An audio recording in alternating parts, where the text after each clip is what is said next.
You are listening to WSOU. I am Nick, and I am here with Garrett Russell from Silent Planet. What's going on, man? Not much, just hanging out in the studio. Now, it's not been that long since we talked. It's probably been a few months. I want to say maybe September or so. And a lot of stuff has happened for the band since then. And there's a lot of different things to talk about. But as you just mentioned, the most, I guess, important you could say is you guys are back in the studio working on your second album. And how has that been going so far? How far the process are you guys? Through. We're currently on kind of the back end of guitars and bass, and yeah, it's going well. We haven't started vocals yet, but we will in a few days. Okay. So now, Yeah. what exactly has the process been like this time around compared to the debut album? Because I'm assuming, there's different expectations this time around. The last album went over very, very well, and a lot of people are expecting certain things. Does that kind of change your outlook on the recording process this time around? A little bit. I think the biggest difference for us, which is a pretty stark one, the previous the previous way that we recorded was essentially over the span of a year. We would go in and do something, and then kind of have a break, and then go back. And Hmm. so that this time it's very different because we're kind of coming at this at like a full on, like, taking a month and really doing nothing but focusing on the album every day approach, which is, obviously more kind of common for bands, but very, very unique for us. Right. And Sorry, one of my guys is messing with me. Um, but yeah, when you're in the studio for like way too long, you start to like go crazy and think that the dumbest things are funny, and you realize, like, if I was in the real world right now, I don't think this would all be so funny. But this is funny because I'm this weird monster that just lives in a studio. Anyway, all the jokes aside, yeah, this time we're kind of coming at it with, like, not having a particular set of, like, this is how necessarily we're going to be able to go in and out and choose to record these days, but just pretty much every single day it's the exact same plan, which is, record until your eyes fall out, go to bed, and then do it again. So this is, once again, it's new for us, probably pretty common for a lot of bands, but definitely a new kind of experience for us. So it's been good though. I couldn't really ask for anything more, and our label's been incredibly supportive and helped us, funding the whole process, and yeah, it's been amazing. and you guys are working with Will Putney this time around, right? Yep. So Yeah, working how with has Will. that been? It's been great. He has an incredible mind for this genre and just kind of how aggressive music should be done and recorded, and it's been nothing but awesome.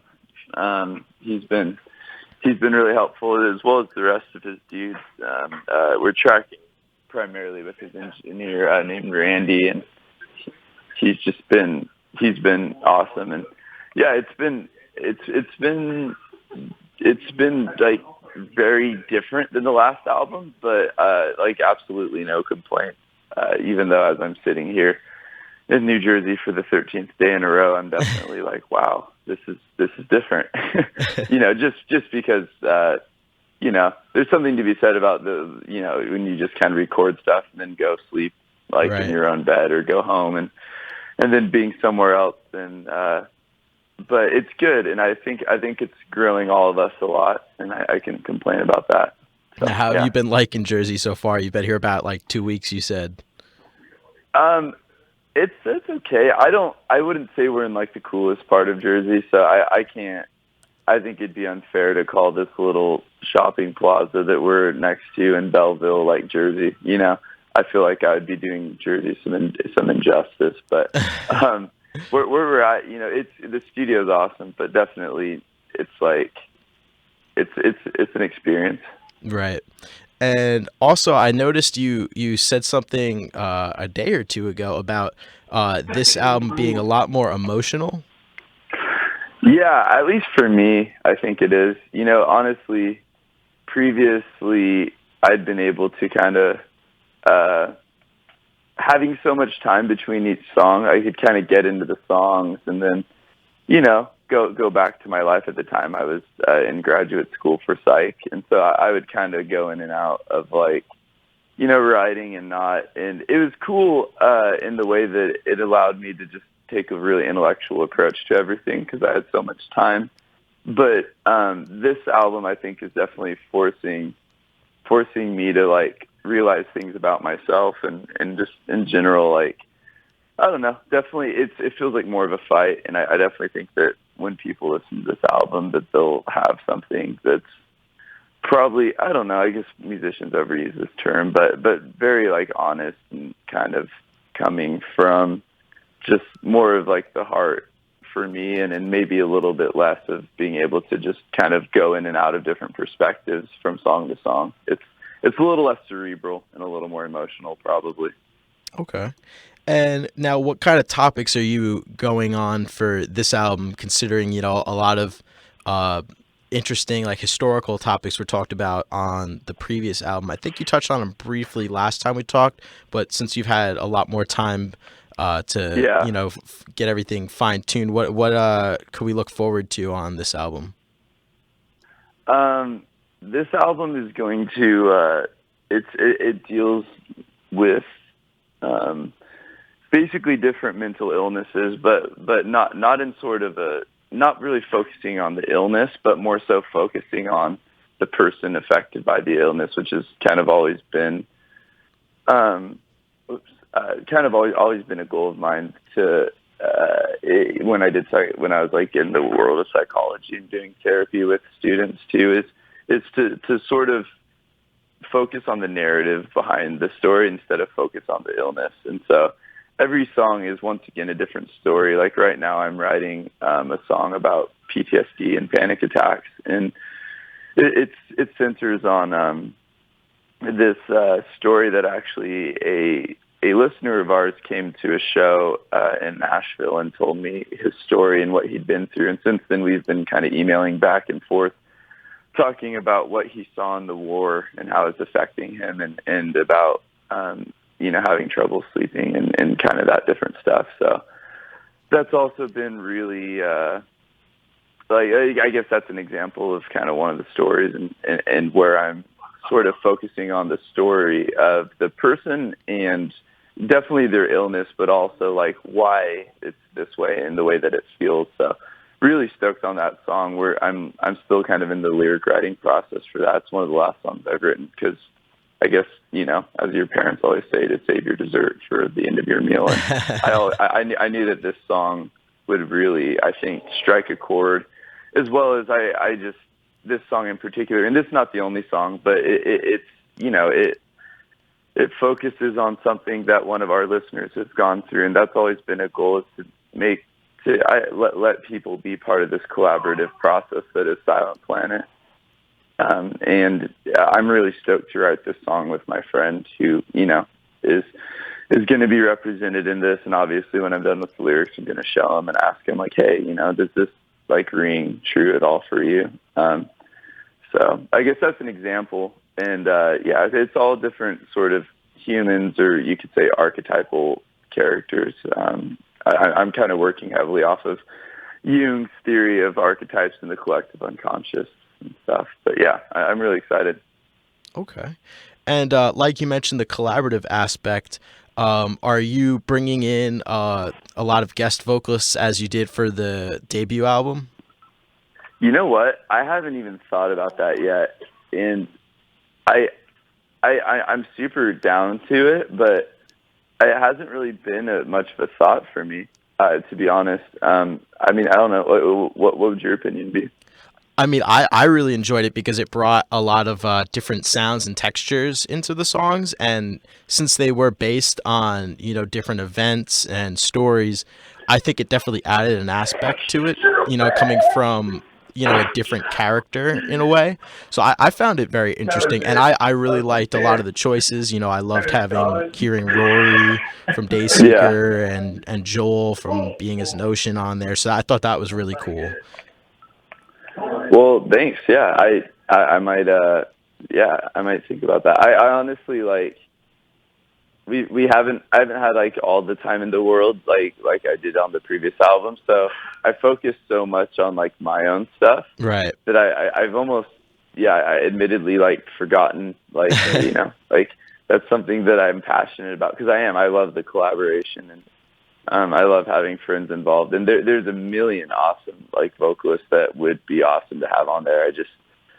I don't know. I guess I haven't like fully thought it through, but I definitely my friends like Ryan Kirby from Fit for a King and Maddie from For Today like, are two examples of dudes that like we've toured with a lot this year that I absolutely love and would be honored to be working with, but I don't know.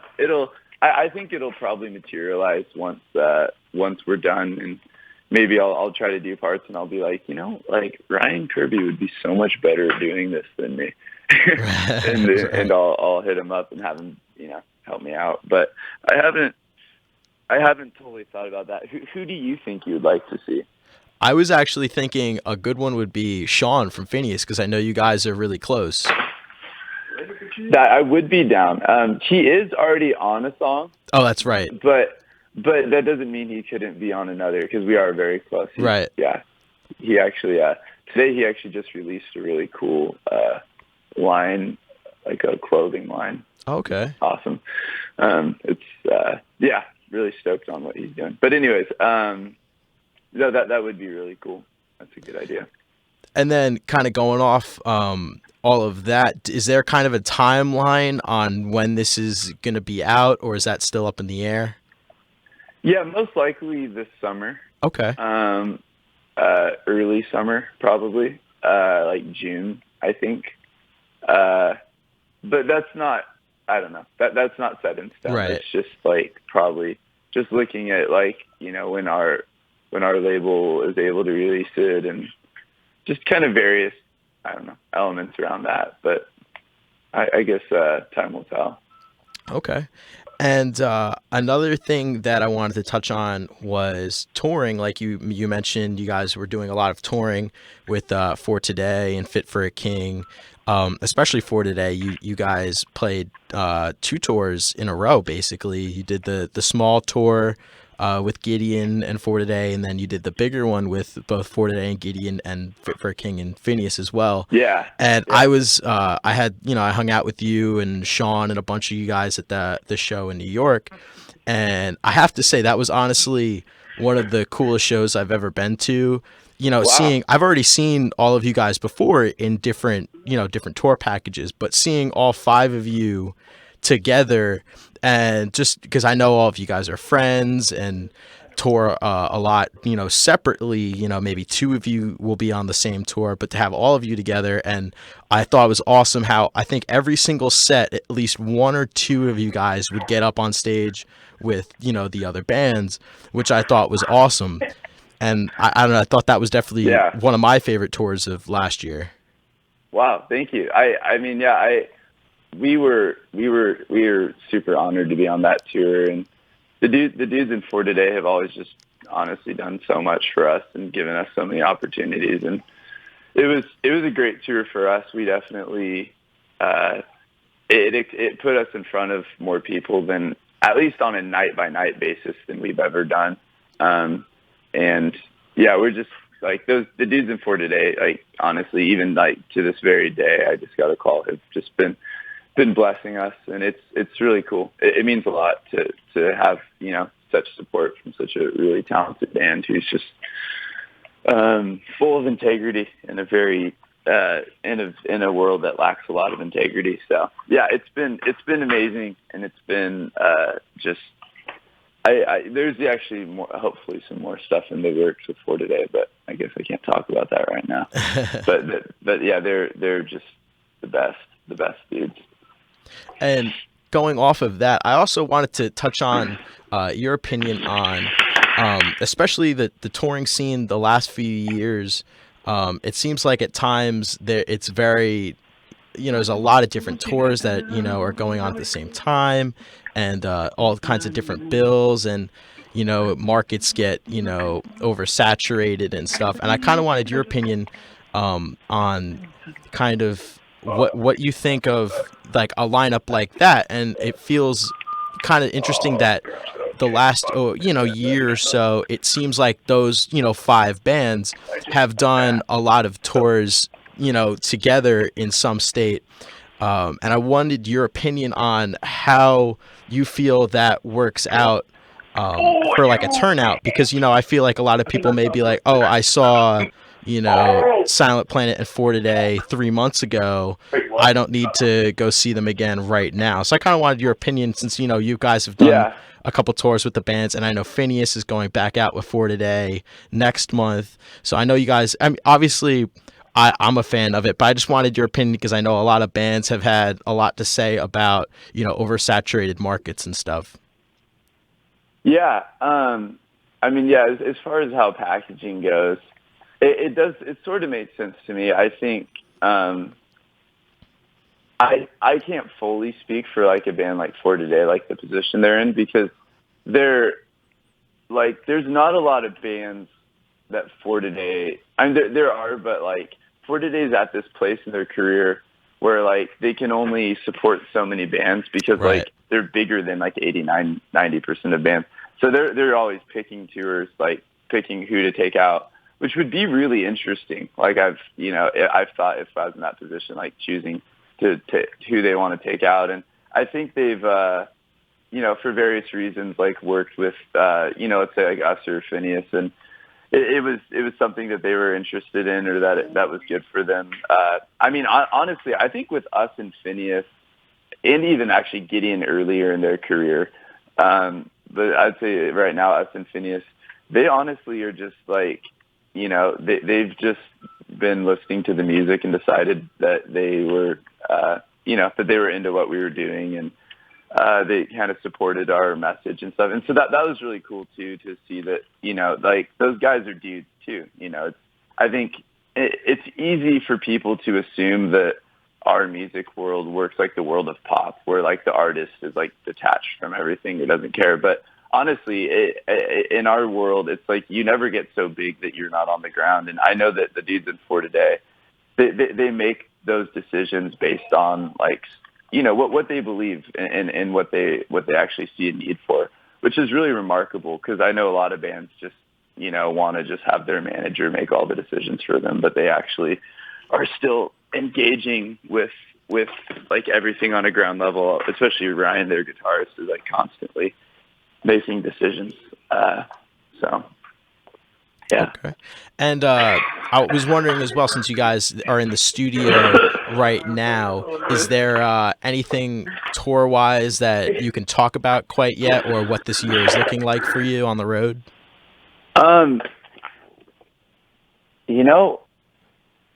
I feel like such a tool. I can't.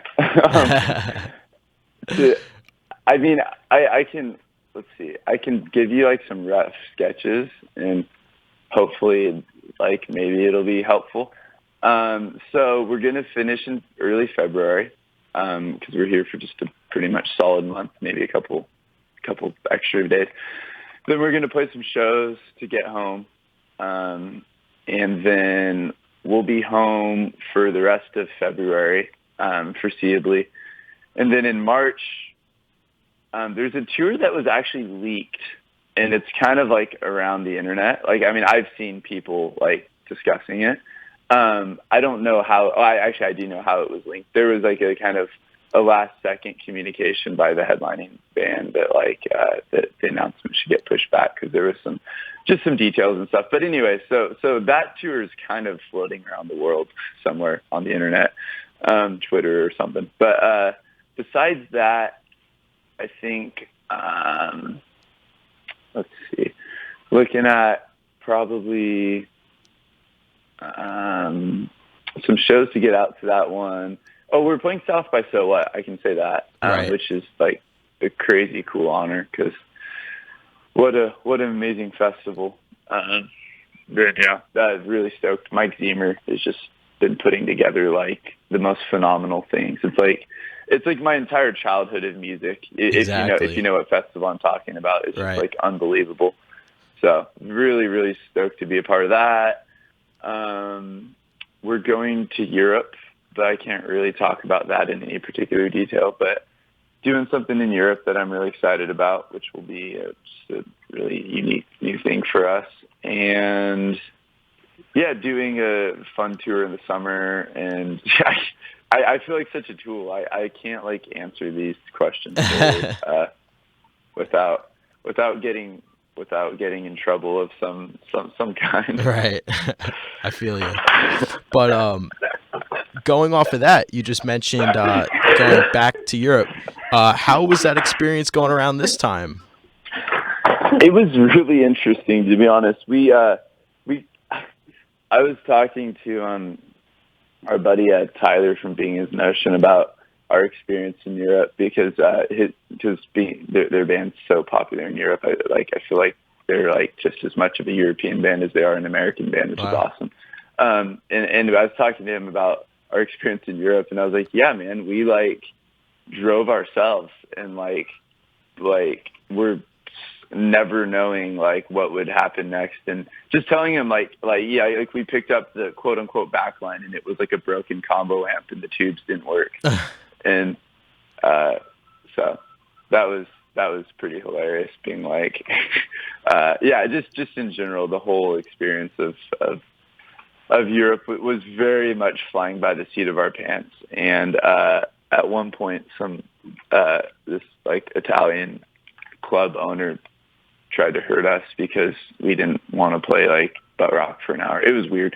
There was like just so many strange things that happened, and it is kind of fun though in a way because like when you start your band in America, you just like do these like tiny tours and you play for 5 people at the back of a thrift shop. Gosh, I can't speak.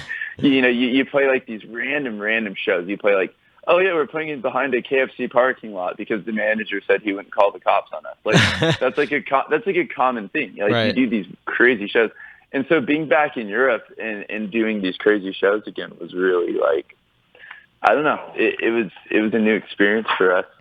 Not a new experience, but really kind of revisiting what it was like at the early days with some of the guys who were in the band back then. I mean, really all these guys were in the band at least at some point when we were doing these like tiny tours. But it's that was cool. The only difference is we didn't speak the language, and we got a bunch of tickets because it turns out that the cops don't pull you over. They just take pictures of you. Oh. So we were doing like 100, and we were like, well, yeah, we're in Germany. This is like the Autobahn, right? Right. Like, you can go however fast you want. Turns out that all might just be bullshit or something because we were like speeding around and getting tickets left and right. Whoops. That happened. And yeah, but it was cool. It ended at this really awesome Christian festival in Germany called Christmas Rock Night, and that was like night and day from what we did experience because they were like feeding us a ton, and they were just like had these awesome hotels. And wow. It was like, whoa, what's this? But going from like the lowest level of touring in the world to like feeling like they were treating you like a rock star, it's pretty funny. But anyways, it was an awesome experience all in all, and I think that we grew a lot as a band. And something I thought was very interesting is you guys went over right after the attacks in Paris. Now, what was that like for you, knowing you were going over there and playing shows, especially being like a Christian band? Yeah, it's like I feel like we didn't really think about it once we were there, but before we went there, I think everyone had family members who were like, "Please cancel," Right. To various degrees. One dude's family member was like, "Just like this is like ridiculous. Like, please don't go." There's a lot of fear, but I as you know, our news channels have a certain proclivity for creating fear and making things seem like they're not. And I think the bottom line is, the people in France were obviously so traumatized by that. It's it's just an incredibly traumatic thing to undergo. And I think all in all, going there and being able to hear people's stories and how they were feeling was was just an honor. I think that perhaps the most destructive thing with those attacks on our particular tour was, from time to time, there's promoters saying that people felt less inclined to maybe go to live music shows because of what had happened. Right. But at the same time, I heard other kids be like, I wasn't going to go to the show, but then I thought about the attacks and I wanted to actually go there. And, I wanted to exercise my freedom, and which is also really, really a special thing to do. So, but it was interesting and definitely something we talked about, and something that, I'm not going to lie, passed my mind. It's passed my mind in America too. I guess that honestly would probably be more common in America, to maybe have an active shooter show up at a show and start just opening fire. Obviously we have a lot more gun violence incidences in our country, and I've often thought about that, and just that's incredibly possible. If someone decided I want to take life, they might be able to do that, which is pretty sad, pretty crazy to think about. But anyways, I digress. Right. And the thing that I thought was awesome about you guys going over to Europe is it seemed like, on Facebook, I follow a lot of the bands. It seemed like a lot of bands were in Europe at that time. I know Fit for a King was doing tours. Tons of bands. So it seemed, it was good to see that a lot of bands were, still going out, still doing awesome tours out there. And it was really cool to see a lot of the pictures of the different shows and the crowds, and how thankful people were that, all of you guys still went over there to play the shows. I thought that was really cool.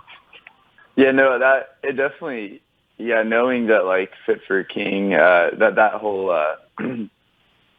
Empiricon tour was what's it called? Never Say Die, I think. Yeah.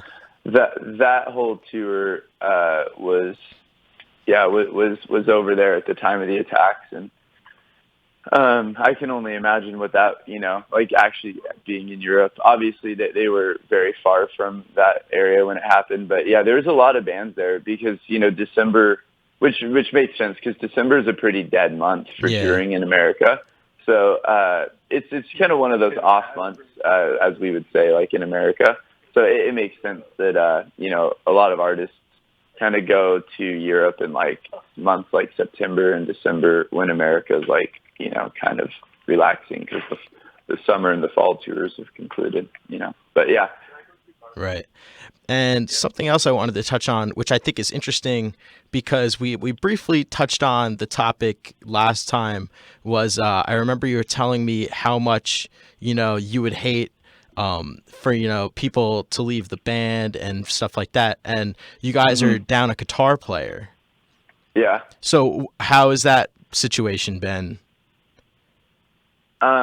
It's been good. The Igor's exit from the band is definitely amicable. He's, we still talk to him. He was recently running sound for Era on their really cool tour with the Contortionists, and I think Sky Harbor and some other. I'm trying to think of that. Tesseract, yeah. He was recently helping Era with sound, and when he came to LA, we hung out for a few days, and things are good there as far as the personal side. As far as just the musical side, we definitely are. We did the For Today tours as a 4-piece, and it worked really well. Obviously, Mitchell still plays all of the, I guess, technically challenging guitar parts. So that, it's the music's still very much being recreated live. Right. But yeah, having a reamp that kind of matches with him to fill out the sound is also, it has been good. But yeah, the shows as a 4-piece have been great. And to be honest, as far as creatively, Igor was never part of like the creative process for the band. So like that hasn't really influenced us going into studio. Obviously, the primary music writers are still Spencer and Mitchell, and they're just every day, like 12 hours a day, just slamming away at the music. So, I feel like in a creative way, our band is more creative and more collaborative than I ever thought possible. Like, even with the lyrics and stuff, like the band's more involved this time around, and I'm sharing with them what I'm doing, and they're kind of sharing their opinions back. And so that's been really remarkable, just being able to like feel like we're really making this album as a band, whereas the previous stuff was just kind of like Spencer made the music and I wrote the lyrics, and then it was a little bit more like split up in a sense of honestly how most bands do it. We're like really only one or two guys really care, but it's cool to be all going at this because our favorite band probably is Under Oath, and I know that if you watch their documentary Tired Violence that they put out, Matt Goldman kind of says something during the documentary that really hit me. He says, I don't think a band should ever run like Under Oath because they're a true democracy. Like, they don't do anything if one of the guys says no. Right. Like, they have to get like all across the board, like a yes from every single person, which that blows my mind. Like, we're not that far. Like, at the end of the day, sometimes someone in the band is like totally not going to be on board with something that we want to do. But all the other guys will be stoked, and that guy's just going to have to deal with it. So I can't imagine 6 guys agreeing on anything, but apparently it works because they made, in my opinion, some of the only truly great albums that we've ever seen in this genre. For sure. And I was wondering, is there any drive to get another guitar player, or are you guys going to stick as a 4-piece for now? We're sticking as a 4-piece for now. We've definitely discussed other options and are open to other options, but I guess until we reach any particular conclusions or decisions, we're just going to be, I guess, what we are. Okay. That's cool. And just kind of wrapping up, what do you kind of want from the band this year? You have the new album coming out. Like you said, you have a bunch of tours in the works. What is it that you really want to accomplish this year and like your expectations? I would say that our expectations are to put out the most challenging and, I guess, visceral album we can, and to put it out, and we're already working on the art for it and still like passing around titles, and in general we're like in every way, shape, and form this album is kind of pushing ourselves creatively a lot. And I guess, the goal is to definitely just this album, and pretty much is the only thing that I can even bring my mind to think about. But obviously, knowing that there's more to it, and knowing that we have a lot of tours coming up, and wanting to like push ourselves even in that sense, and play some of these new songs, even though they might be kind of different. Which, to be honest, this album, I can promise you that this album's not going to be The Night God Slept 2. Right. It's going to be different. I think a lot of bands mess up because I think they go into like a studio situation and they decide, they sit down and say, we need to reinvent ourselves. And they try to reinvent themselves so completely that what comes out isn't even like genuine to who they are.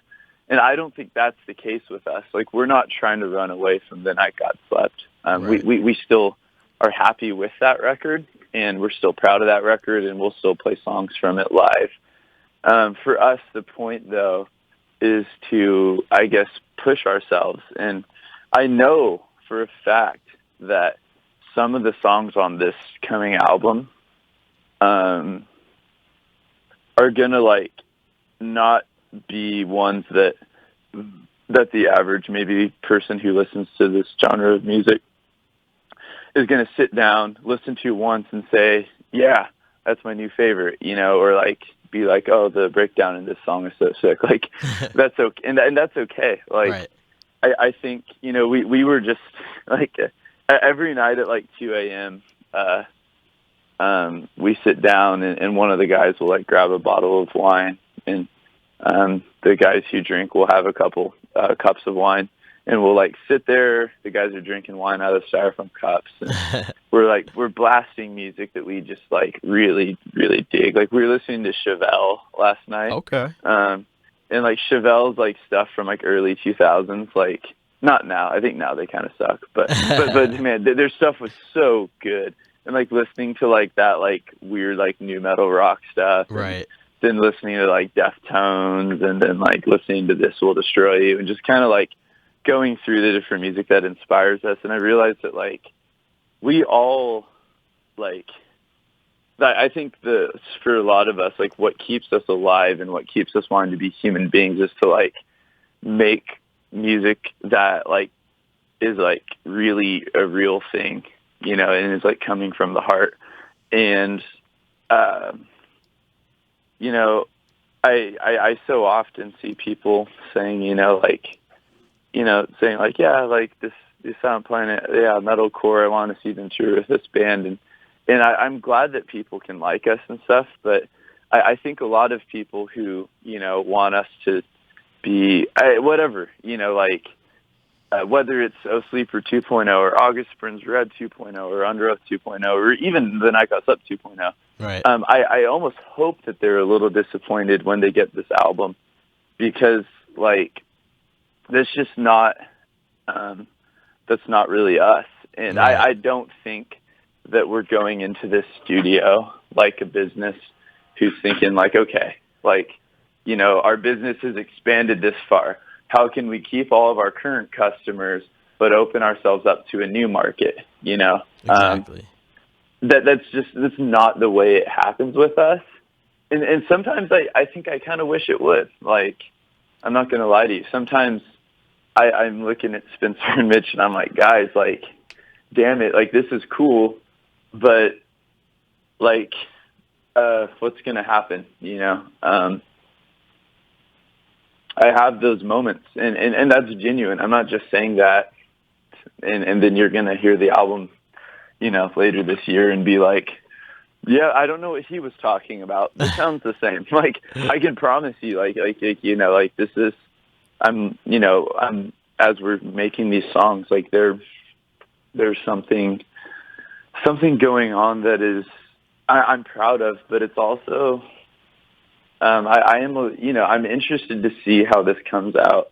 And I know that we're not approaching this like a lot of bands in the world of Warped Tour or metal kind of music do. And I don't think one is necessarily better than the other. I know tons of really cool bands who go into the studio and, you know, are like, hey, I want to write this record essentially again, but maybe a tad bit different. And that's totally cool. You know, there's no judgment there. I think if that's what you want to do, then you should do it. But this is we're pushing something, and I think that it's going to be darker. I think it's going to be more kind of frenetic. I think that it's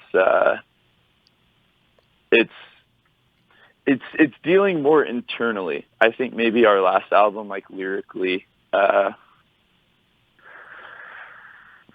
I think our last album dealt with like a lot of different subjects. I think this album kind of maybe lyrically would seem more cohesive from song to song, because, you know, as I'm moving from like my bipolar disorder to this PTSD from a veteran to this girl's anorexia to this person mourning the loss of their wife to my favorite author committing suicide. As I'm working through these different things, they feel somewhat more connected than maybe telling different stories throughout history, Right. And so I think that it's honestly the point of this album is that these stories are you. They're a reflection of us. I think they're a reflection of me. I'm writing these stories and they feel emotional because I'm not really like purely like some of our old stuff. I was kind of just researching. I was like researching these things, and I hadn't really experienced anything like what this girl in Japan did during the nuclear bombings of Nagasaki. So I just researched a lot, and this time I'm doing research, but I'm also like pulling from like I've been depressed. Right. I think I might be depressed currently, and I'm writing the song about an eating disorder because I've seen it kill a friend of mine. Like I saw her wilt into nothing. And so these songs are like really kind of emotional in that sense, and it's kind of wrecking me. I'm like sitting down and writing and just start feeling a lot of stuff that like, probably for my own good, I haven't felt in a little while. So yeah, it's interesting. So just kind of adding up, would you kind of say that writing for you, writing these songs is very therapeutic in a way? I would say it's therapeutic in the same way that going through a 12-round boxing match might be therapeutic for someone. Okay. Yeah. It at the end of this, it may very well have been something therapeutic. I think currently I feel like I'm in the 8th round, and I feel kind of like more like Rocky, where I've just been kind of getting my face pulverized a little bit. I've I've written lyrics for these songs, like no joke. I've written whole songs and deleted everything and started again like several times on several songs. Like and when I delete these lyrics, like I delete 3 days of my life. Right. Like I guess I get so invested in wanting these songs to be what I need them to be that like I'm willing to like I'm willing to put everything, I guess, mentally on the line. And that's been interesting too. It's like, I feel like some of the guys here at the studio might be like thinking of this, like pretty sure that I'm crazy. And I don't know. What does it mean to be crazy or sane, but, I've definitely have this odd commitment, like, to the words, to God, to myself. I'm not really sure, but I have this something inside of me that's just like scratching at all these words. Are you familiar with the term "the dark night of the senses" and "the dark night of the soul"? Slightly. It's Saint John of something or other, an old saint of the church, coined the term, and it's used more so in Catholic and Orthodox circles. Protestants don't really use this terminology, but it's more based in the high church. But I remember a couple years ago I was writing this album, and my pastor back home, who is not your average like goatee hip pastor guy, he's like he's a weird guy, and he kind of ascribes to the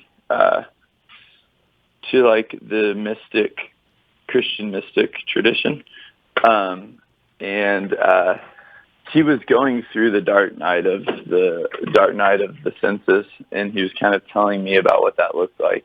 And I think that I might be going through that right now.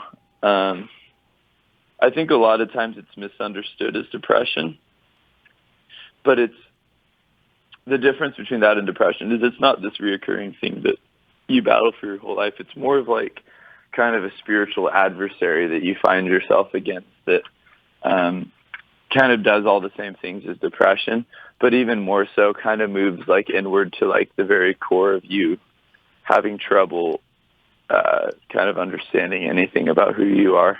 And I think I've been working through that since we've been in the studio. Well, and before the studio, but I think Awesome. I think that it became apparent. So yeah, so that's been interesting. I'm writing this song from a very different headspace. These songs from a very different headspace, and I think some of them may be really dark, and I hope that doesn't hurt anyone. But I also want it to be honest, you know. Right.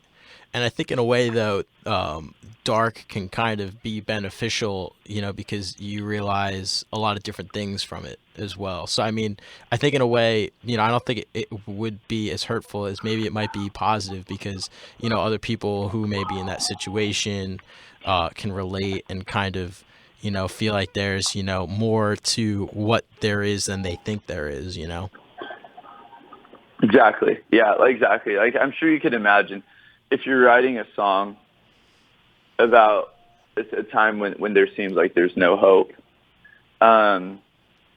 it feels disingenuous to write these words and then like at the end be like, but there's a hope.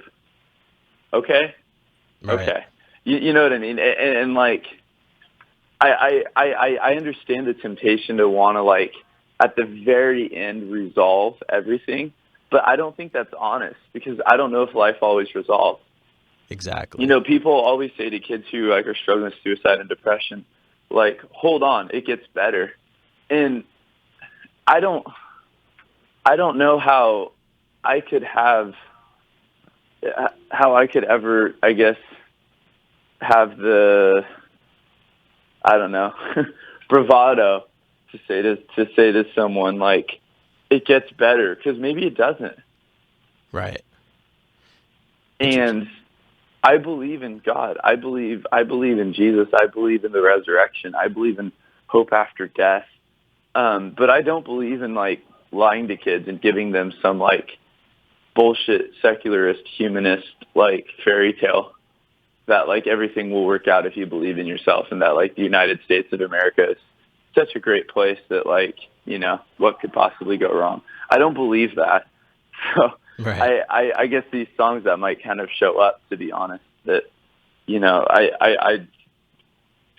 these songs might not all like resolve on a positive note. And I'm a little nervous about that, but I also like don't want to betray what I think needs to be done, you know? Exactly. I think that's definitely a perfect thing, but just slightly also jumping off of that, like you said, living in America and everything going on with politics right now. I just kind of wanted to get your take on that very quickly, since I know, you know, it's definitely a very talked about thing and something that I kind of wanted to get your opinion on the whole state of, you know, the election and coming up and just all the different things that are going on and the state of the country. Just kind of wanted to hear what you had to say about it. I mean, you know, I remember people saying a couple years ago, like, America is so divided. It's never been this divided. And I used to kind of think that was just a meaningless platitude. And then this Donald Trump thing happened. Right. And I think that's actually true. Like, can you believe that we have a world in which people are identifying with Donald Trump It's amazing. Simultaneously their neighbors are identifying with Bernie Sanders? Right. I mean, like, my God, like, you have this guy getting on Twitter and saying, like, this anchor disagrees with me, but, like, she's stupid and she's a loser, you know? Exactly. And people are like, yeah, hell yeah. and simultaneously, like, Bernie Sanders is like refusing to attack Hillary Clinton, who is like definitely someone, if anyone should ever be attacked, I think she's worthy of being attacked because she's committed several felonies while in office, and he's refusing to attack her. I mean, that's just their personalities, not to mention, like, Bernie's a Democratic socialist, and Donald Trump is like a rich need to get richer. You know, I mean, they're like completely opposite people. Right. And it blows my mind to see, like, the widespread grassroots supports for both of these people, both of these, politicians. So, I mean, America is divided, and it's, it doesn't surprise me because I think our parents' generation is getting older, and our generation is very just different, I think, different values, different approach, different, growing up with social media and with all the communications, like, we just kind of created a different monster out of us. And I think what we're experiencing right now is like kind of that gap is growing because, we're not teenagers anymore. We're young adults. Right. And our parents are still adults, but they can see that, maybe their influence is waning a little bit. And it's a pretty, like, at least a cultural paradigmatic revolution in America that's occurring. And I see Donald Trump as kind of not the last, but one of the last, one of the last kind of reaches of a xenophobic, I guess, to not use such politically charged terms, a more isolationist, more capitalist-focused society, like, kind of reaching, like the 1980s are trying to, like, happen again right now. Right. And our generation's looking at it and being like, hey, that's not what I think America should look like. So, yeah, we have a pretty crazy gap occurring. And I guess I've definitely said a few times on, like, Twitter and stuff what I think about it, because I don't want to be silent to that. Right. My belief is that Jesus is like the only person I truly pledge allegiance to. That right. the flag of America, or Obama, or Bush, or Sanders, or Clinton, or Trump, none of those people will ever, like, have the fullness of my allegiance, because I believe when I chose to follow Jesus, I chose to set aside the political imagination of our, that we're given, this idea that, like, the only hope for us is this politician or something, which is such a lie. Right. But at the same time, I also want to actually engage with what's going on, because I think I hear way too many people be like, oh yeah, like, politics, like, I don't pay attention to that stuff. All it is arguing. But it's like, no, I mean, it's kind of the world, like, big decisions that are changing things. And, like, the idea that you could change it, that, like, even on a local level, that your city government might be passing a law that makes it harder for, like, homeless people to find anywhere to sleep at night. And, like, that's politics. And I think that you should care about that. I think choosing to not care about that is essentially taking your privilege and holding it up to the world and saying, hey, look, I'm so privileged, I don't even have to give a shit. And that kind of bothers me a little bit, Exactly, because that's kind of interesting, because I'm at that point right now where this will be the first election that I can vote in. And, obviously being younger, you don't really follow politics or really know anything about it. So it's definitely very interesting and to see what's going on now with, like you said, how split and divided it is, and trying to figure out where exactly I'm going with it too, because at the end of the day, this will be the first time that I have to kind of have a little bit of a say on what I think is what I think is the best for the country. So that's kind of, I could definitely see where you're going with that. That's so interesting that you're. Wait, so how old are you? I just turned 21 like a couple months ago. Okay. So I That's so funny. wasn't quite at the age last election, so this will be the first one. It's funny because I'm 25. Right. I'll be 26 at the time of the election. But it's funny because even though I'm only 5 years older than you, the way that my birthday lands, I've actually voted in the last two general elections. Oh, okay. Which is funny to think. I was 18 and I was stoked on Obama. I was voting for him proudly. I think I actually wrote a tweet about this recently. But I looking back, I'm like 50% sure that I was actually maybe just voting for Obama because I wanted chicks to think I was edgy. But anyways, which is why I joke. I joke when I say this, but sometimes I wonder if 18-year-olds should be allowed to vote. Just thinking back at how much of an idiot I was when I was 18. Right. But anyways, I voted for him, and then in the last election, I was so just upset with everything. I think I wrote Ron Paul, like on the. I did like a write-in just because I was so not thrilled with how bad Obama had done, and I was so not wanting Mitt Romney. I was just like, well, shoot, I'm just gonna write in. So, but anyways, yeah, it's interesting when you're like, when politics become less of a spectacle and more of something that you can engage in for the first time. Right. This voting process. And now what exactly, because I know, like you said, it's so divided. What do you think it is that, like, we need to kind of fix that? Like, what are we missing? Like, what exactly do you think would kind of put an end to that? The divide? Yeah. I'd say the biggest thing would be for Congress to stop being complete idiots.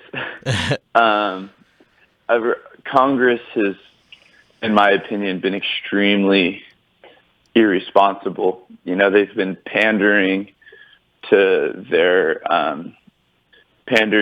voter base of whatever section of whatever state they're from. Getting to Congress and then just joining like one of two sides and just creating a blockade against anything else that isn't in line with where they're getting money from. And It's crazy corrupt, in my opinion.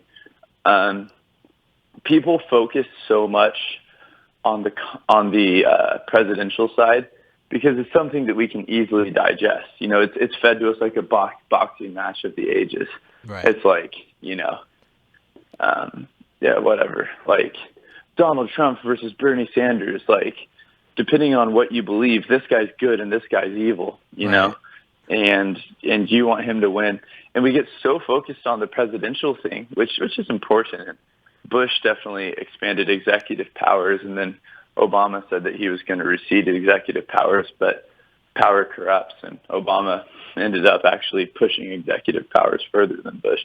But, without digressing into politics, I would say that people need to actually pay attention to Congress and the decisions it's making and how, or the decisions they're not making, and how choosing instead of to vote as human beings with rational free will, they're just making decisions that just appeal to keeping them safely, getting reelected and keeping their jobs and their cushy mansions in DC. And that's really unfortunate. I think that our situation in Congress is almost dystopian at this point. Mm-hmm. It's just utterly corrupt in campaign finance, and I'm not going to lie to you. I'm excited that Bernie Sanders genuinely seems like he actually has an issue with that, and he actually genuinely has talked about outlining a plan to change that.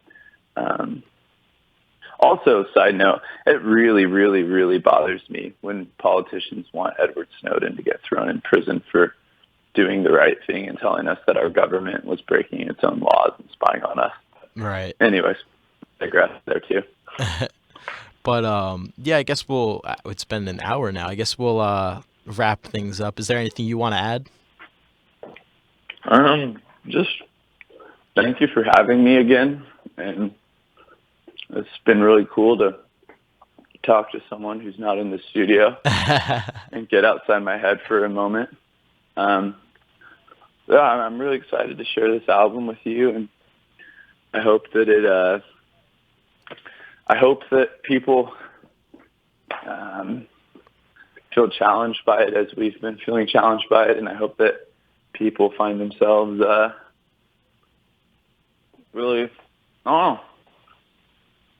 find themselves thinking new thoughts and hearing new sounds. And I believe that an artist, which I don't know if I feel like even worthy of calling myself an artist, but for the sake of time, I'll say an artist. I feel like has a responsibility, a very important responsibility to create things that highlight other people's suffering, that highlights problems, that helps a sort of a society or a person hold up a glass, like a magnifying glass, to itself and see, or I guess maybe a mirror is what I'm trying to say, holding up like a mirror to themselves and seeing like what's going on here, I think good art should do that. And while I don't know if we're worthy of being artists, I want to at least try to be. And so I want to at least try to make an album that hopefully our last one did that too. And hopefully this one will allow people to like really think about the weight of our decisions, how we treat people, what it looks like for people to suffer, if we're capable of empathizing, if we're aware that our decisions are like can create harm or create good for people, that we're not isolated incidences, but we're part of this bigger process, Right. All right. Well, it's always a pleasure to talk to you. You're my favorite person to do interviews with. This is the third one we've done. It's the only person I've done multiple interviews with, so it's always an honor to talk to you. I can't tell you how cool that is that you can enjoy this. Thank you.